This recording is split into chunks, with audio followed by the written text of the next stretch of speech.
오늘 탄소중립 2050 구현을 위한 과학기술 도전 및 재현을 주제로 세 분의 발제자의 주제 발표와 5분의 토론자의 토론으로 이어질 예정입니다. 그럼 첫 번째 발표로 박진호 영남대학교 교수님께서 발표해 주시겠습니다. 여러분 잘 아시다시피 작년 한 해 올해까지 연속적으로 지금 코로나 때문에 전 세계 인류들이 굉장히 고생을 하고 있습니다. 그리고 락다운이라는 것을 이제 경험해 봤고요. 근데 그러한 이 전 세계 인류의 큰 고통에도 불구하고 국제에너지기구의 그 온실가스 하락치를 보면은 좀 실망스러운 것 같습니다. 한 락다운 결과 한 7, 8% 정도 하락한 것으로 2020년도에 이렇게 전망하고 있습니다. 앞으로 2050년대 탄소 중립을 과연 구현하기 위해서는 어느 정도 감축이 돼야 되냐면요. 작년에 락다운 수준으로 감축했던 7, 8%를 앞으로 30년 동안 매년 7, 8%씩 줄여나가야 2050년에 탄소 중립이 가능하다는 것이 되겠습니다. 저희가 그 1년 반 동안 받은 고통을 생각해 보면은 이 굉장히 쉽지 않은 그러한 과제라는 것을 알 수가 있겠습니다. 특히 이제 우리 한국으로 입장을 들어오게 되면은 우리의 GDP 순위는 약 세계 14위 정도 되는데 이산화탄소 배출 순위는 여러분 잘 아시다시피 한 7위권이기 때문에 한국이 다른 OECD 국가에 비해서 더 심각한 상황에 있다. 좀 우리 인류가 생활하기에 그 안전한 정도의 대기 중의 CO2 농도가 한 350 ppm이라고 하는데요. 이미 벌써 1987년 지금으로부터 한 30여 년 전에 이 안정한 레벨인 350 ppm은 깨졌고, 그래서 지금 우리가 경험하고 있는 이런 많은 기후변화 현상들을 우리가 겪고 있는 상황이다. 이렇게 보시면 좋을 것 같습니다. 하나만 그래프를 보여드리면은 우리 산림이 흡수할 수 있는 양이 한 4천만 톤 수준입니다. 거기에 비해서 우리가 탄소 중립을 이루기 위해서 흡수해야 되는 CO2의 양 거의 8억 톤에 해당되는 값이 되겠습니다. 그래서 우리나라는 그만큼 산업 위주의 국가이기 때문에 더 그 버든이 크다. 그래서 결국은 어떤 결론에 도달하냐면은 현재 탄소 배출로부터 줄여서 탄소 제로로 가는 이 커브들 어디에 방점을 둘 것이냐. 과연 그 가는데 우리한테 가장 베스트 어베이블 테크놀로지 우리가 가지고 있느냐. 그 퀘스천, 특히 산업에서는 이제 그걸 아마 고민 많이 하실 것 같고요. 그 다음에 미래를 대비하기 위해서 예를 들어 디스럽티브하고 이노버티브한 그런 혁신 기술은 어느 쪽으로 가야 될 것이냐 하는 질문을 던져야 될 것 같고요. 그 다음에 정부는 그러면 항상 이게 익스포넨셜 인크리스를 하기 위해서는 얼리 어답터들을 인커리지를 해야 되는데요. 그런 얼리 어답터들을 인커리지 하긴 인센티브는 어떻게 준비하고 있느냐. 이런 것들이 퀘스천이 되겠고, 최근 유럽의 환경경제연구소의 리포트를 보니까 그동안에 세계적으로 해왔던 혁신 노력은 거의 60, 70%, 80% 가까이가 에너지 공급 중심으로만 편향이 돼 있다는 겁니다. 이런 거를 고려했을 때 앞으로 향후의 혁신 방향은 어떻게 가져가는 게 좋을 것이냐 하는 문제를 저희한테 던져주고 있습니다.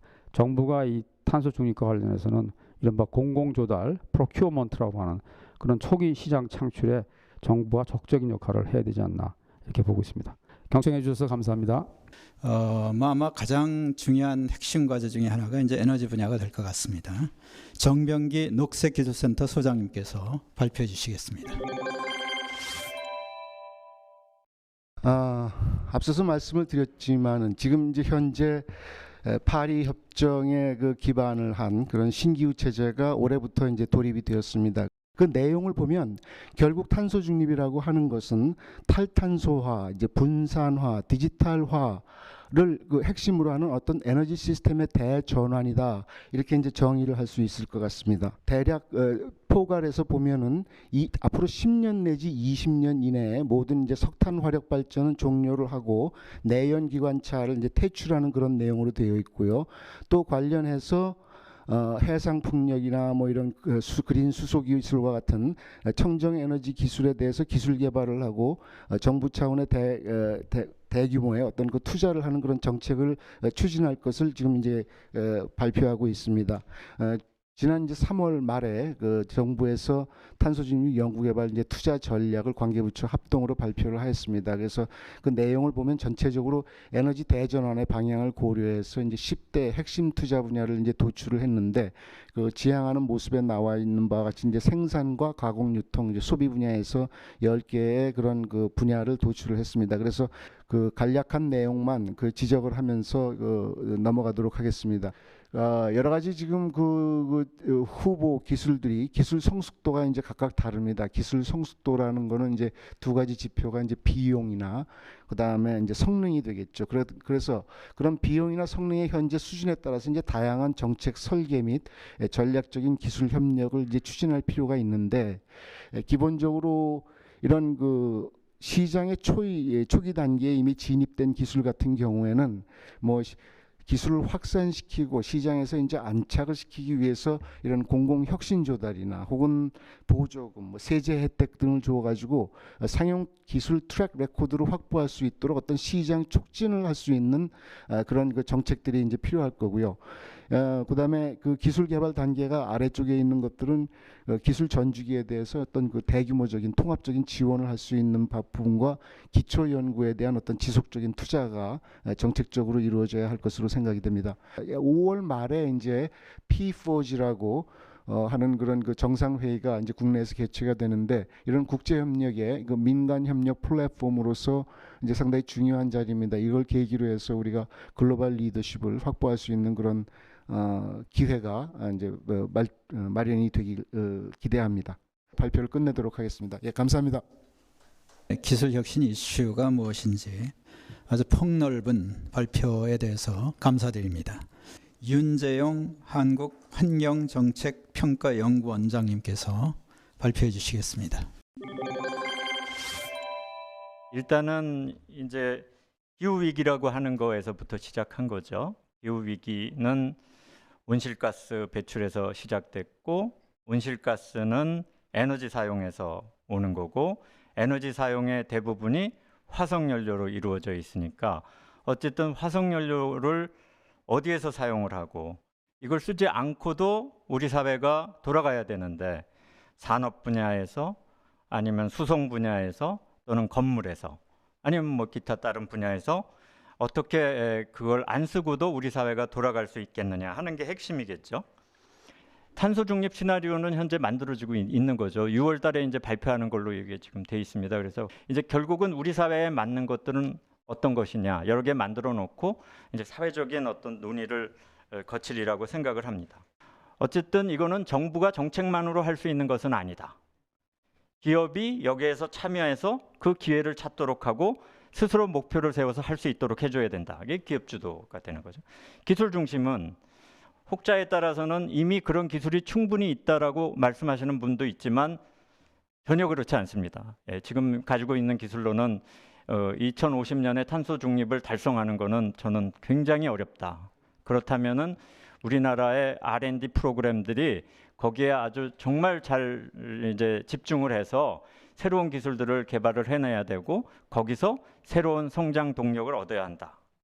세 번째는 이것이 무슨 아까 말씀드린 것처럼 탑다운으로 할 수 있는 게 아니고 정부가 할 수 있는 것도 아니고 결국은 시장 메커니즘이 돌아가야 되는 건데 이 시장이 잘 돌아가려면 법과 제도, 재정 뭐 여러 가지 것들이 되어 있어야 되는데 그것이 정말 잘 오케스트레이팅 될 것이냐 이런 것들이 필요하고 그다음에 이제 순환 경제라고 하는 거는 이제 결국은 우리가 자원을 많이 쓰고 낭비하게 되면 거기서 폐기물 문제도 나오는 거긴 하지만 탄소 배출 문제도 나오는 것이죠. 그러니까 이제 순환 경제로 갈 수밖에 없는 게 아닌가 이렇게 생각을 하고요. 제 발표를 마치도록 하겠습니다. 감사합니다. 지정 토론은 먼저 에너지 소재 및 시스템 분야의 전문가이신 우리 선양국 한양대학교 에너지공학과 교수님의 의견을 들어보도록 하겠습니다. 제가 그 신재생 에너지 분야의 R&D 연구 현황 및 전략에 대해서 좀 말씀을 드리겠습니다. 도로에서 탄소 배출량은 절대적입니다. 한 97% 이상 되는 거고 따라서 그 친환경차가 필수적입니다. 그래서 내연기관 차량의 그 전기 수소 친환경 차량으로 가속화, 뭐 지금은 성장적 중심으로 굉장히 많이 되고 있습니다만은 앞으로는 그 환경 개선 효과가 굉장히 큰 버스라든지 화물차, 상용차 등으로 집중 전환돼야 되겠다. 그다음에 이제 전기차 충전소, 그다음에 수소 충전소 이런 부분들의 인프라가 더 가속화돼야 되겠고. 지금 현재 이 리튬 이온 전지가 전기차에 주로 많이 쓰이고 있습니다만은 2차 전지나 연료 전지 이런 한계 돌파형 기술 개발 등이 선행이 돼야 되겠습니다. 그래서 에너지 관련한 연구 개발비가 대폭적으로 확대가 됐으면 좋겠다. 그래서 예를 들어서 가계부나 우리나라 전체 예산을 봤을 때 한 7%에 해당되는 그런 예산 한 20% 정도 대폭적으로 확대를 해서 이런 탄소 저감 정책을 이렇게 가속화시킬 수 있도록 했으면 좋겠고, 또한 이와 같이 이를 통해서 개발된 이런 기술들은 이 차세대 성장 동력 사업으로 만들어서 우리나라의 수출 산업, 신성장 동력 산업으로 만들고 이와 더불어 일자리 창출 기회로 활용했으면 좋겠습니다. 예, 이상입니다. 다음으로는 우리 대기하고 환경 분야의 전문가이신 하경자 부산대학교 대기환경과학과 교수님, 또 현재 지금 국가의 위원으로 계시기 때문에 좋은 말씀을 좀 부탁드리겠습니다. 전 세계 국가들은 사실 탄소 중립의 그 방향을 서로 다른 방향으로 접근하고 있습니다. 그러니까 목표는 같지만 서로 다른 방법으로 접근을 하고 있습니다. 저는 기본적으로 탄소 중립 배경에 어떤 정량적 이해가 중요하다고 봅니다. 어떻게 그 탄소 중립의 가치를 공유할 것인지 거기에 대해서 말씀을 드리고자 합니다. 첫 번째는 어떤 과학 기반의 온실 기체 감시 그리고 종합 관측 시스템의 구축이 필요합니다. 사실 온실가스 배출의 방법이 지금 직접적 방법으로 측정을 하지 못하고 있습니다. 우리나라도 배경농도 관측을 기상청에서 하고 있지만 온실 기체 자체의 배출의 정확한 산출을 과학적 측정에 의해서 해야 된다는 것이고, 이에 따라서 위성도 사실 온실기체 위성이라는 게 뜨고 있습니다. 그래서 글로벌하게는 글로벌 카본 프로젝트라고 해서 많은 나라가 참여하고 있지만 우리나라나 동아시아는 거의 참여가 없고 우리나라의 한 분 정도가 참여하고 있는 것으로 알고 있습니다. 그래서 배출량 산정치의 불확실성 해소를 위해서 과학과 관측 기반의 접근을 주도해야 된다는 것입니다. 탄소 저감 및 완화, 재생에너지 전환을 위해서 기술적 접근을 하고 있는 반면 과학적이고 정량적 온실기체 감시 시스템부터 구축해야 된다는 것인데요. 방법적으로 말씀드린 온실기체 위성이라든지 지상 관측 등이 필요하고요. 온실기체 거동 모니터링을 해야 됩니다. 이를 위해서 많은 인프라 구축이 필요합니다. 지금 현재에서는 국제적 수준의 정량적 거동 모니터링을 하기 위해서 수치 모델도 함께 고려돼야 됩니다. 두 번째는요. 탄소 순배출 제로라는 의미는 이미 말씀을 많이 하셨지만 배출원의 어떤 배출 저감도 있어야 되지만 흡수량이나 흡수원, 포집원의 증대도 필요합니다. 거기에는 상당한 과학적 접근도 필요한데요. 사실 그 기후 모델링이나 지구과학 모델링에서 탄소 사이클이라는 게 있습니다. 탄소 사이클 모델링을 따로 연구를 하고 있습니다. 그런데 이런 것들이 하나의 시스템으로 들어와서 탄소 사이클에 그리고 기후에 어떤 연관된 투웨이 방법으로 상호작용이 고려돼야 됩니다. 유럽의 석학들이 코멘트를 낸 게 있습니다. 디지털 트윈이라는 시스템을 개발해야 된다 이런 얘기를 했는데요. 이와 같은 것은 세 번째 제가 얘기하고 싶은 어떤 예측의 문제에 탄소 저감이라고 하는 배출원과 흡수원의 변화를 같이 넣어서 거기에 에너지와 경제 시스템까지 넣는다면 지구의 디지털 트윈 시스템 개발이 가능하다고 봅니다. 그렇게 되면 서로 상호작용을 고려한 미래 예측이 가능하기 때문에 훨씬 정확하고 효율적으로 접근할 수 있다고 보겠습니다. 결과적으로 과학의 어떤 도전 과제들을 생각해서 지역화 전략과 더불어서 국가적 규모로 기후변화 예측을 향상시켜야 됩니다. 그러므로 인해서 탄소 중립이라는 어떤 목표를 실현하기 위한 기술의 바른 길을 인도할 수 있을 것으로 보고 있습니다. 이상입니다. 다음으로는 산업계를 대표해서 참석해 주신 우리 지금 정말 바쁘신데 참석해 주신 노기수 LG화학 사장님께 의견을 좀 부탁드리겠습니다. 탄소 중립의 중요성, 이것은 이제 몇 년 전부터 이렇게 굉장히 글로벌적으로 요구가 되면서 특히 유럽 중심으로 해갖고 강력하게 탄소 감소 정책이 구체화되고 있으면서 최근에서는 미국의 바이든 정부도 마찬가지지만은 미국, 중국의 등장을 해서 글로벌 트렌드가 현실화되었습니다. 기업들의 탄소 중립 추진 방향을 보면은 단기, 중기적으로서는 일단 개선이 용이한 기존 설비에 대해서 어떤 효율을 갖다가 향상한다든지 또 리사이클링 플라스틱을 확대를 한다든지 이런 식으로 해서 CO2 배출량을 저감하는 노력을 하고 있고, 장기적으로는 결과적으로는 에너지 절감형 혁신적 프로세스를 개발한다든지 CO2 전환이라든지 화이트 바이오 소재와 같은 저탄소 제품의 확대를 대응하는 것이 장기적인 저희의 전략입니다. 국내에서는 저희 LG를 포함해서 롯데, SK 등 대기업 중심으로 해서 ESG 전담 조직을 구성하고 실제 비즈니스와 기술 개발을 연결하는 그런 기술을 개발하고 있으면서 해외에서는 특히 이제 독일의 BASF 같은 회사는 탄소 중립과 순환 경제로의 전환을 위해서 전 밸류 체인에서의 다양한 혁신 프로그램 개발 및 추진을 하고 있습니다. 크게 국내 기업들의 경우에는 탄소 포집, 전환, 저장, 그다음에 친환경 바이오 플라스틱, 폐플라스틱 재활용해서 열심히 하고 있는데, 사실은 이 분야에서는 단기, 중기적인 액션이기 때문에 상당히 이 이상 저희가 이제 이 에너지를 갖다 과감하게 절약할 수 있는 이런 혁신적 프로세스를 갖다 개발하는 등 그런 노력을 더 해야 된다고 저희는 생각하고 있습니다.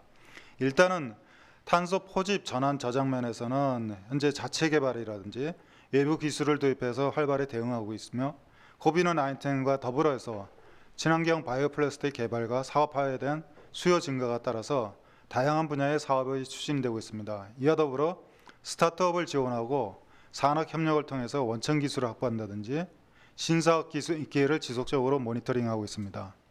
그래서 기업의 입장에서 저희가 건의를 드린다 그러면은 탄소 중립을 위해서는 친환경 재생 에너지 사용과 혁신적인 신기술 개발이 절대적으로 필요하면서 이러한 신기술 개발은 장기간의 시간이 소요되기 때문에 이를 위해서는 정부 기업 간의 적극적인 협업과 글로벌 오픈 이노베이션이 요구됩니다. 또한 글로벌 기업들은 선제적 기후변화 대응을 위해서 순환경제 프로그램을 추진하고 있고, 원료와 재료 주기의 신규 사업 모델 측면에서 접근하고 있으나 아직까지는 이러한 프로그램 자체가 경제성이 떨어지고 원료 확보 및 규제 완화를 위해서는 정부의 적극적인 지원이 요구됩니다. 마지막으로 종합적인 관점에서 정부, 산업, 학계 전략 방향 수립하고 실행 계획을 구체화하면서 관련 플레이어들의 협력 체계를 강화해 나갈 필요가 있다고 생각합니다. 감사합니다. 이런 혁신 기술에는 결국 산학연 협력이 더 잘 이루어져야 되겠다는 말씀으로 그렇게 이해가 되고 있습니다. 이제 마지막으로 정부의 탄소 중립 R&D 전략과 투자를 지휘하고 계시는 우리 김성수 과학기술정보통신부 연구개발투자심의국장님께서 참석하셨는데 의견을 좀 부탁드리겠습니다. 저는 앞서서 발제자나 토론자들께서 많은 말씀을 해주셨기 때문에요. 저희가 3월에 만든 탄소 중립 연구개발 투자 전략의 수립 배경과 의미, 그리고 정부가 생각하는 방향에 대해서만 좀 간략히 말씀드리겠습니다. 그래서 큰 방향은 민간 주도형으로 하겠다는 겁니다.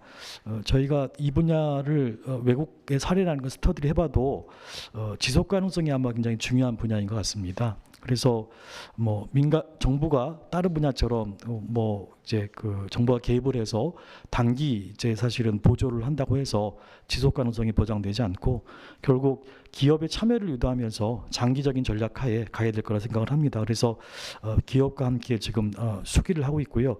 참고로 그래서 3월 30일 날 저희가 산업기술진흥협회를 저희가 지원받아서 순수하게 민간의 기업들이 참여하는 탄소 중립 민간 기술 협의체를 발족을 해서 의견들을 지금 모으고 있습니다. 아마 9월까지 민간에서 생각하는 방향들을 저희가 받으면 그런 것들을 빠르게 받은 것들을 올해 투자 방향에 반영을 하고 또 뒤에 받은 것들은 저희가 관계부처와 함께 R&D 사업의 기획이나 실행 단계에서 반영할 수 있도록 지금 준비를 하고 있습니다. 이쪽 분야의 R&D는 사실 기업들이 굉장히 많이 하고 있습니다. 결국 기업들이 장기적으로 어떻게 R&D를 늘려갈 것인가 중요하기 때문에 세제 감면이나 또 정부 사업에 참여할 때 R&D 매칭 비용을 경감을 하는 것들을 통해서 기업의 참여를 확대할 계획입니다. 마지막으로 아까 몇 번 발제나 또 토론에서 말씀해 주셨지만 결국 시장 지출 사업화 부분을 계속해서 저희가 지원해야 되기 때문에 실종 규제를 개선하거나 공공조달을 통해서 지원하는 방안들도 현재 들어가 있습니다. 일단 저희가 할 수 있는 거는 가장 포괄적으로 어떻게 보면 기술 분야를 정의해서 거기에서 저희가 단기, 중기, 장기 집중할 계획들에 따라서 투자를 하겠다는 것이 큰 계획이 되겠습니다. 마지막으로 결국 기술 혁신은 그 미래의 기회들을 현실에 실현하는 것이기 때문에 지금은 불가능해 보이는 것도 저희가 어떻게 보면 국가적인 비전을 가지고 또 산학인이 함께 힘을 모아서 간다고 하면 그 기회를 잡을 수 있지 않을까 생각을 합니다. 정부도 열심히 민간기업을 지원해서 계획을 하여튼 중지를 모아서 진행하겠습니다. 이상입니다. 이 글로벌 주요 이슈로 부각되고 있는 탄소중립 2050 구현에 관한 과학기술 이슈 정책을 논의하기 위한 오늘 행사에 참여해 주신 모든 분들께 감사의 말씀을 드립니다. 이상으로 제 184회 한림 원탁 토론회를 마치겠습니다. 감사합니다.